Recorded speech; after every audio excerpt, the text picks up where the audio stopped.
Salut les amis, j'ai pas l'habitude de faire des vidéos réactions, même sur ma chaîne YouTube principale Code with Guillaume où j'ai 185 000 abonnés, qui est en anglais, je fais jamais de réaction. Et là, sur cette nouvelle chaîne que je lance en français, pour ceux qui ne me connaissent pas, je m'appelle Guillaume, vous êtes sur ma chaîne secondaire, je me suis mis à suivre DevArt, qui est ici apparemment un développeur que franchement j'aime beaucoup cette vidéo, j'ai commencé à la regarder et je me suis dit pourquoi pas la regarder ensemble et faire en fait un react, à ne pas confondre avec le framework évidemment, en direct de ce qui est dit parce que la vidéo s'intitule Tous les devs sont fatigués et ce n'est que le début et je suis tellement d'accord avec ce qu'il a dit.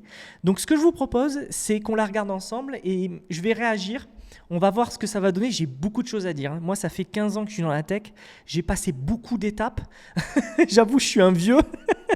et c'est pas facile de tenir dans le temps. Je vais vous dire une chose, les amis. Je pense qu'en fait, on ne tient pas dans le temps. Il y a un moment où on est trop has-been et il faut faire autre chose, soit du business, soit autre chose, enfin évoluer. Bon, ça, c'est que mon point de vue, mais on pourra en reparler ensemble.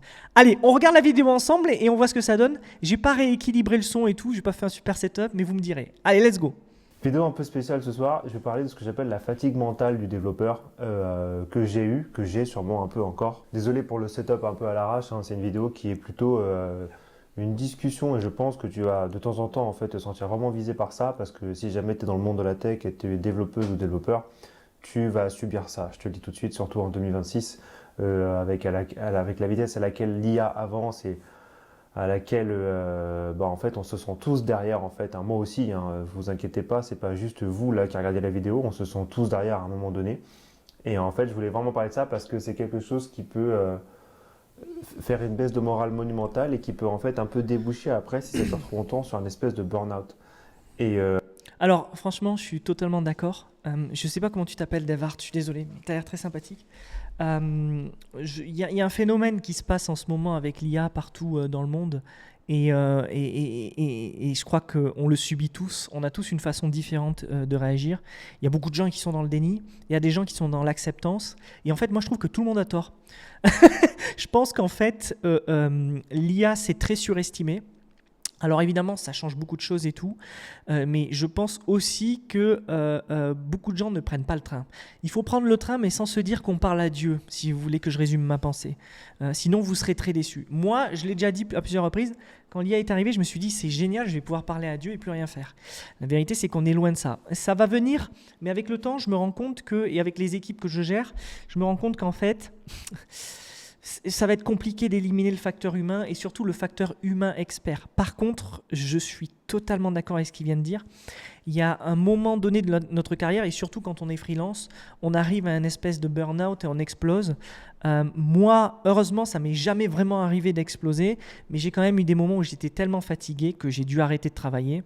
Par exemple, en tant que CTO, j'étais CTO pendant 3 ans. Je crois que j'ai pris quasiment 1 an là, de pause. Et je vous assure qu'un an, ça m'a fait du bien. Ça m'a vraiment fait du bien. 1 an sans travailler comme je travaillais avant. En fait, c'est aussi lié au rythme de travail. C'est pas lié qu'aux développeurs, mais c'est aussi lié avec ce qu'on vit actuellement.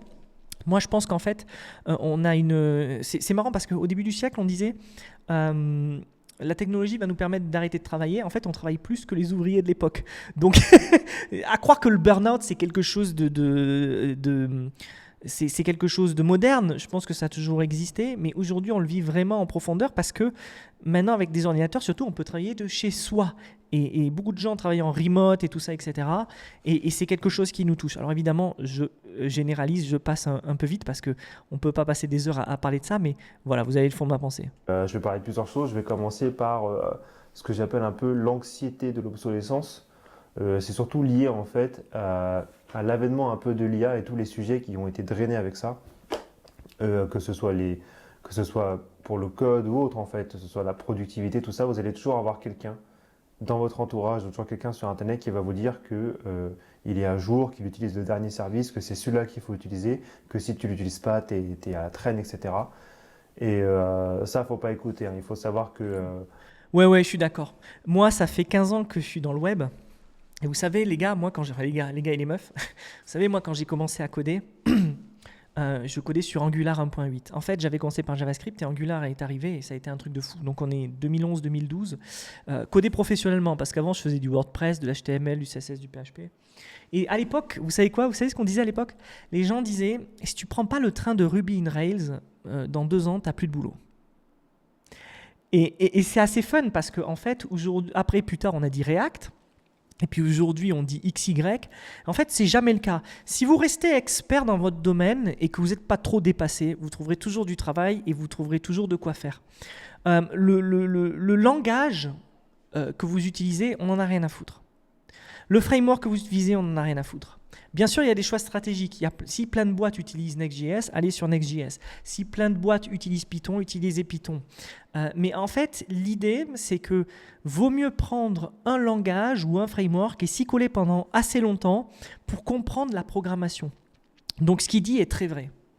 Je travaille dans la tech depuis 7 ans. Hein, ça fait 3 ans que l'IA est là. Ouais, depuis 7 3 ans. ans, ça avance et ça va avancer encore plus vite.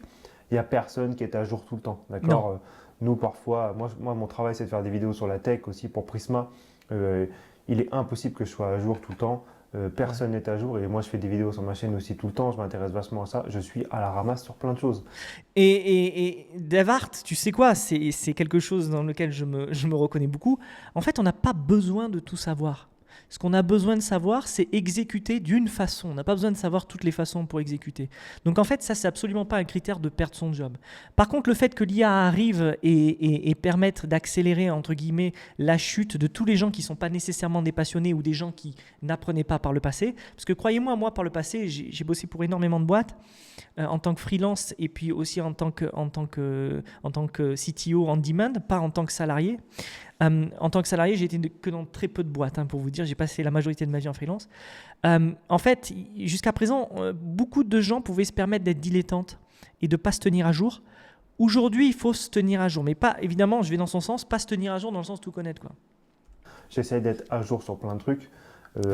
Mais forcément, en fait, le il y a minimum. plein de choses qui sortent tout le temps et vous ne pouvez pas être à jour.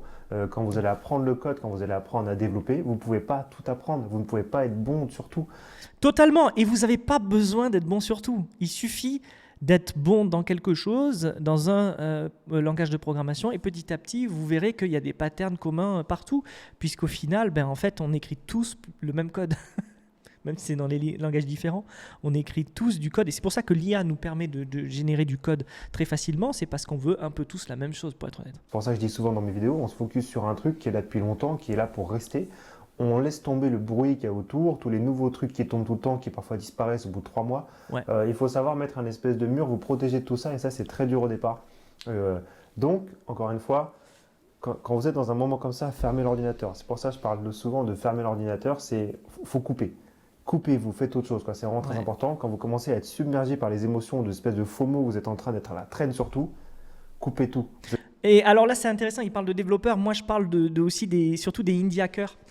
J'ai créé un bootcamp pour entrepreneurs cette année. J'ai accompagné plus d'une douzaine d'entrepreneurs. Et c'est exactement ce qu'il faut faire. Je dirais 99% des indie hackers qui ne parviennent à rien, qui ne gagnent pas d'argent sur Internet, il faut faire une chose, c'est arrêter et passer à autre chose en fait.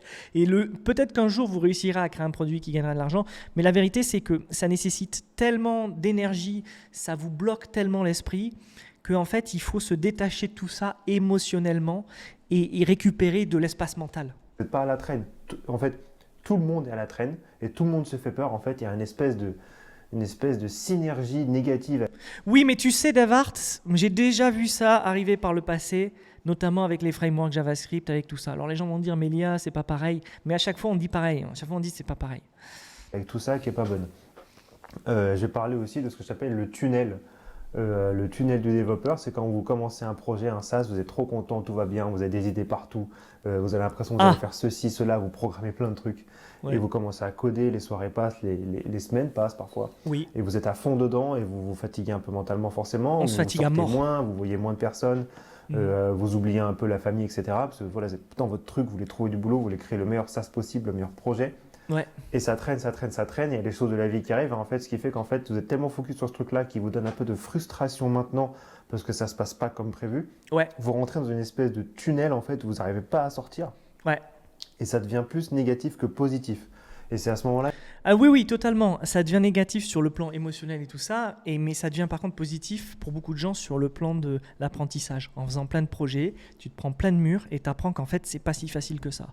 Surtout, tu apprends que, alors moi, c'est mon avis, que building public et l'indie hacking et tout ça, c'est une vaste arnaque en fait. Pourquoi je dis ça, une vaste arnaque? Je pense qu'il y a beaucoup de gens qui vont regarder cette vidéo, ils ne me connaissent pas, donc je vais essayer de développer. Je pense qu'il y a une vaste arnaque parce que, et l'IA d'ailleurs, au fond, est une vaste arnaque parce qu'on nous fait croire que tout le monde est capable de le faire alors que ce n'est pas vrai.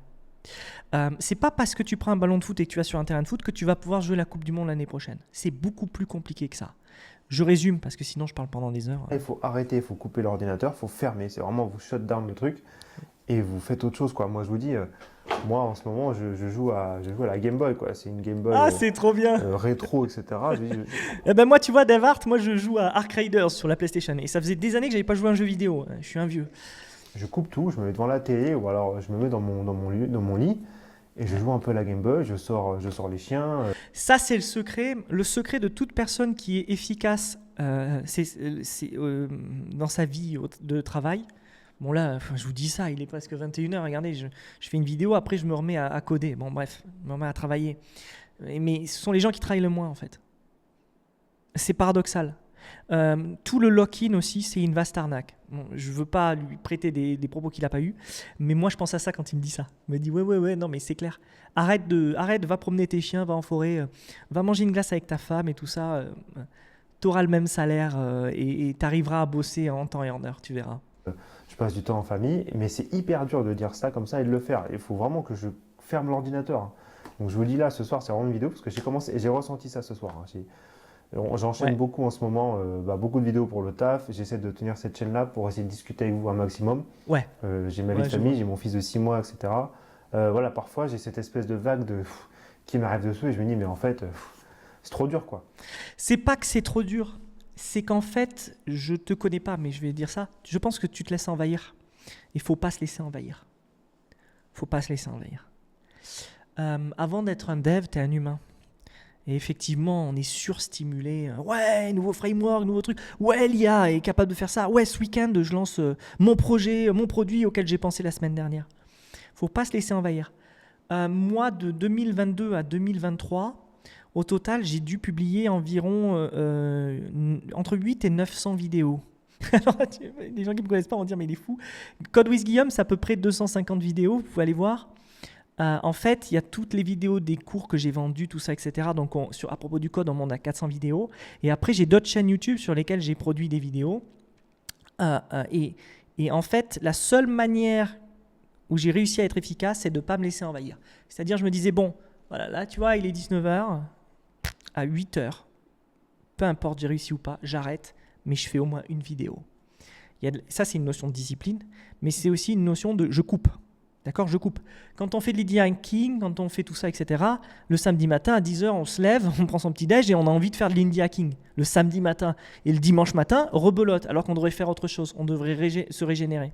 Et du coup, je voulais faire une vidéo un peu spéciale ce soir. Et il y a autre chose que je voulais évoquer, c'est le problème qu'on a en ce moment de tous aller sur LinkedIn.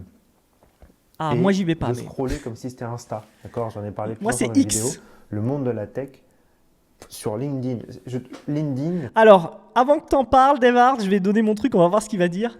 Moi, je suis sur LinkedIn depuis des années. Mon profil, c'est Guillaume Durand, je le montrerai peut-être.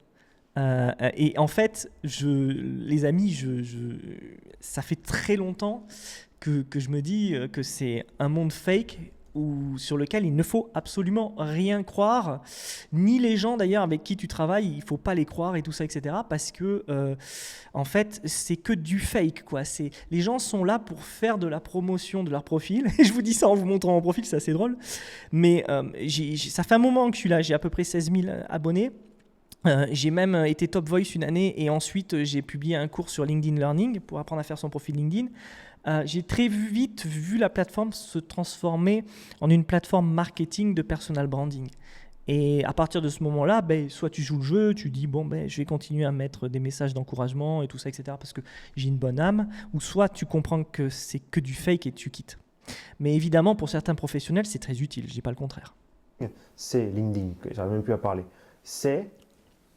je pense que c'est c'est 2 fois plus horrible que ce que ça donne de positif. J'ai du mal à expliquer ça, mais LinkedIn, si vous passez plus d'un quart d'heure dessus, vous allez avoir que du négatif. Les 15 premières minutes, vous allez être content de lire 2-3 trucs, etc. Vous allez peut-être apprendre un ou deux Ouais. trucs, vous allez commenter 2-3 trucs. Tout ce qui se passe après 15 minutes sur LinkedIn, c'est barré. Alors je me demande pourquoi il dit ça, parce que moi, au contraire, je trouve ça cool. Il y a des success stories, il y a des belles histoires, mais une histoire, ça n'engage que celui qui la croit, comme les promesses. Fermer ce truc-là, ce réseau social, c'est une catastrophe. C'est vraiment, c'est vraiment une plaie, parce qu'en fait, c'est bourré de Oui, là, je suis d'accord, c'est ce que j'ai dit au début. personnes qui s'inventent une vie. Oui, oui. C'est bourré de personnes qui, Oui. pour réussir, du coup, en fait, vont se faire passer pour des personnes qui ne sont pas. Il n'y a plus aucune honnêteté. Il n'y a plus aucun. Alors oui, mon cher Davart, mais c'est toute l'histoire des entretiens d'embauche, c'est toute l'histoire de la vie. Il faut savoir se vendre. Et tu vois, moi, quand j'achète une voiture, je dis un prix au hasard, mais si j'achète une voiture à 80 000 euros, je sais très bien que je mets beaucoup d'argent dans le marketing et pas dans le métal, pas dans le fil conducteur et tout ça, etc. C'est un peu le game, mais je suis totalement d'accord. Il y a trop de fake sur LinkedIn, c'est pour ça que j'y vais plus trop. Un post qui est rédigé sans IA. Il n'y a plus aucun post qui ne se ressemble pas. Ah oui, C'est ça la oui. course aux réactions, aux likes. Donc, en fait, on va claquer. Oui, mais la réalité des réseaux sociaux, ça n'est que ça. Ça n'est que de l'entertainment et des likes. J'ai fait un daily il y a quelques jours. Vous pouvez aller voir, abonnez-vous à ma chaîne. Vous pouvez aller voir, je fais des daily tous les jours. Je vous raconte tout et n'importe quoi, sans montage ni rien, très authentique. Parce que je pense que c'est ça qui va marcher face à l'IA, c'est les humains, l'authenticité. Je l'ai déjà dit, en fait, l'IA, ça va pourrir Internet. Mais vous le savez déjà, en fait. Et il va falloir qu'on trouve un moyen, en fait, de surpasser ça. On va prendre des positions qui ne sont même pas les nôtres. En fait, il y a des Qui ne personnes nous qui vont ressemblent prendre pas. position sur des sujets, alors qu'en fait, ils n'en ont rien à faire de ce sujet. Mais tu sais, Davart, moi je connais beaucoup de gens sur LinkedIn, ils payent un ghostwriter. C'est-à-dire que c'est quelqu'un d'autre qui écrit pour eux. Ils lisent même pas. Ils savent même pas de quoi ça parle, mais ils savent que ça va faire du reach. Ok. Ah, c'est ça que je voulais dire. En fait, les réseaux sociaux, c'est fait pour l'entertainment. Et moi, sur X, quand je parlais de choses hyper sérieuses, hyper pointues, il y avait des gens qui likaient, qui aimaient. Bon. Dès que j'ai commencé à faire un peu d'entertainment, parler d'autres choses, de suite, ils m'ont dit c'est génial ce que tu fais, tu vas te monétiser. Donc en fait, si tu es sur X, fais de l'entertainment, parle pas de choses sérieuses. Et malheureusement, les LinkedIn, tous les réseaux sociaux, ils sont là pour ça, pour attirer du reach. C'est la vie. Ce réseau est empoisonné, très utile pour trouver du travail. Donc en fait, restez en mode chercher du boulot sur ce réseau. Mais je suis même pas sûr que ce soit bien pour trouver du travail, LinkedIn. Moi, j'ai des clients qui m'ont trouvé par LinkedIn, mais j'ai un peu d'exposition, donc c'est un peu trompeur de dire ça aux gens. Hein. Mais je suis même pas sûr que LinkedIn soit très bon pour trouver du travail, très honnêtement. Il l'a été à une époque, 2017-2018, il était super ce réseau social. LinkedIn, c'était le top. J'ai vraiment passé des bonnes heures. Mais avec le temps, j'ai vu tout le monde qui est arrivé et qui a en fait modifié l'aspect. Et vu que c'est une population très très corporate parisienne, bon, j'habite à Paris à l'époque, qui est arrivé et qui pour moi a changé la vibe. Là, Pour la sphère française. Hein. La sphère américaine, ça a toujours été en mode foire au cochon, quoi. cherchez pas à faire ça comme si c'était Insta. C'est une catastrophe. Ok, restez loin de ce truc-là. Vous allez avoir des choses qui vont vous faire du mal. Vous allez avoir l'impression que vous êtes nul. Moi, je reste une demi-heure sur LinkedIn, j'ai l'impression que j'ai raté ma vie. Moi, je reste sur X et j'ai l'impression que j'ai raté ma vie aussi parce que je gagne pas 1 million d'euros par mois.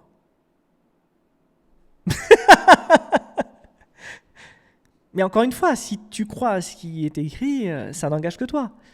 C'est faux. Et c'est faux. Et c'est pour ça que des sites comme Trust MRR, plein de sites se sont sortis pour valider les startups qui gagnent de l'argent. Et là, on voit les véritables qui gagnent de l'argent. Il y en a très peu. Tout ça n'est qu'un rêve. C'est anecdotique. Voilà. Autant de chances de gagner au loto, quoi. C'est dur, hein, mais c'est la réalité. J'ai quand même fait de belles boîtes. J'ai l'impression que j'ai raté ma vie quand je passe plus d'une demi-heure sur ce réseau. Et puis la plus belle chose dans ta vie, c'est certainement ton enfant, Davart. Tu vois, moi aussi, ma plus belle chose dans ma vie, c'est mes enfants. C'est pas tout ça. Je suis sûr que tu es d'accord avec ça.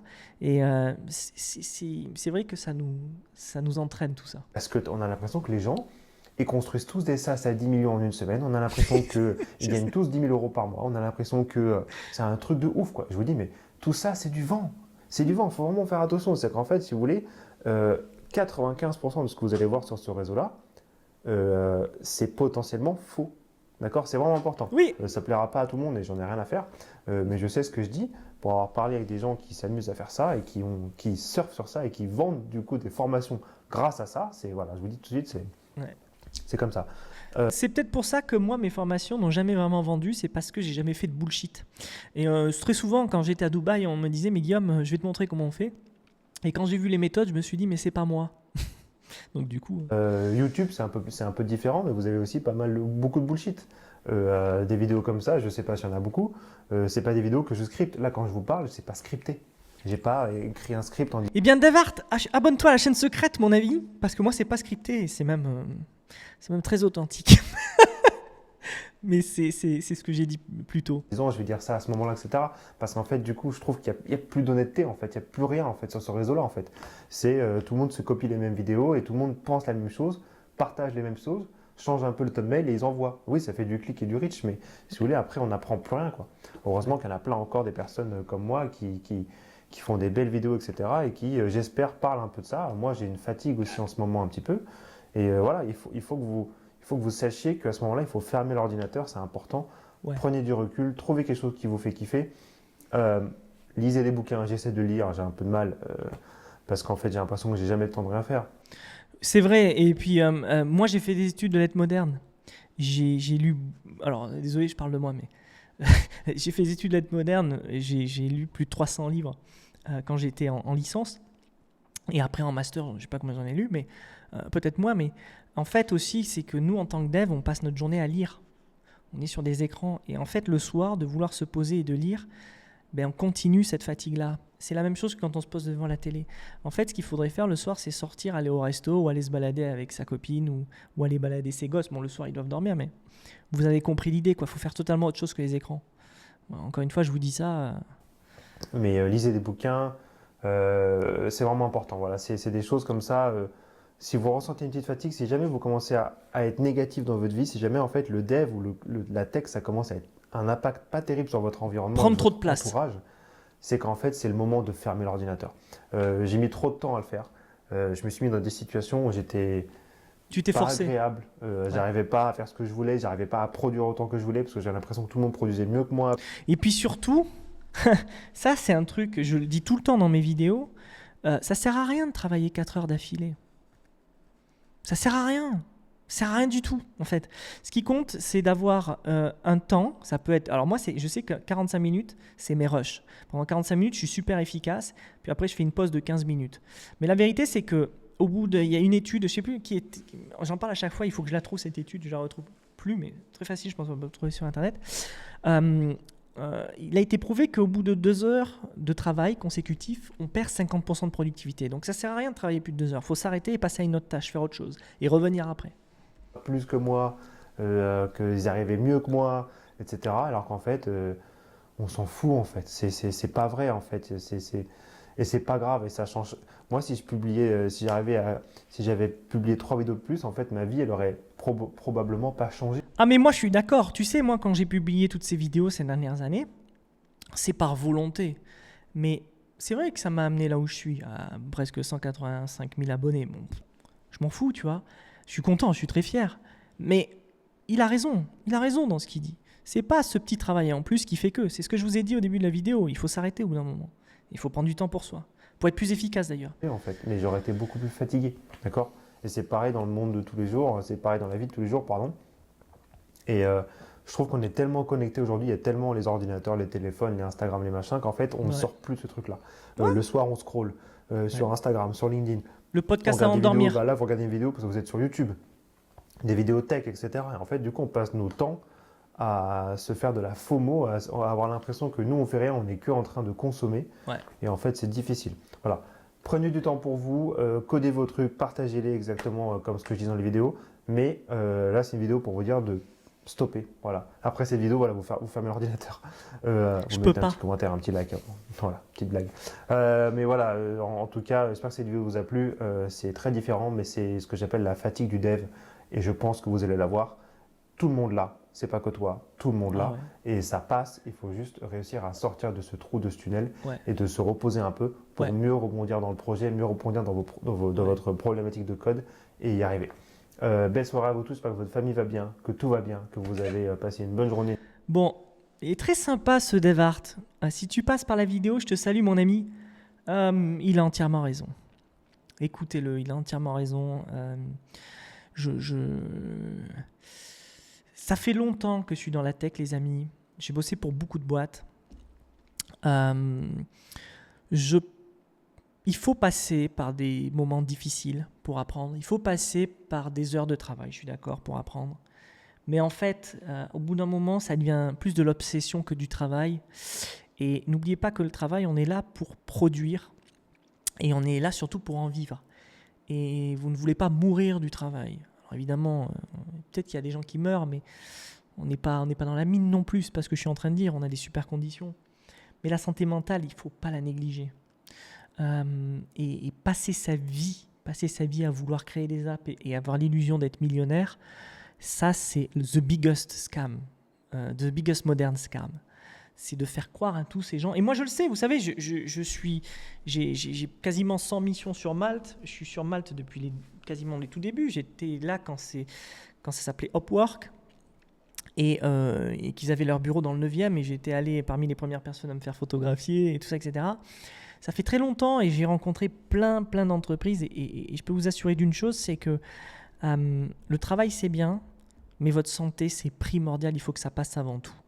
Il y a toujours un temps pour gagner de l'argent et la vie, c'est des montagnes russes. Un jour, tu gagnes de l'argent, un jour, tu en perds. Par contre, l'idée selon laquelle on peut tous devenir millionnaire parce qu'on sait coder ou qu'on sait utiliser Claude, ça, c'est quelque chose qui va être destructeur dans les années qui arrivent. Même aujourd'hui, je vais vous dire, j'ai fait des entretiens d'embauche et tout. Les gens, beaucoup de gens qui prétendent être développeurs ne savent même pas ce qu'est une variable ou un filtre, par exemple. Bon, on peut se dire c'est pas grave, il apprendra. Et c'est pas grave, il y a l'IA. Oui, mais le problème c'est qui va débugger l'IA? L'IA, elle a besoin d'être dirigée. Elle ne peut pas inventer Google Maps d'elle-même si Google Maps n'existe pas. Je vais finir sur ça, les amis. Un grand merci. Dites-moi si vous avez aimé ce React, partagez-le et à bientôt. Ciao.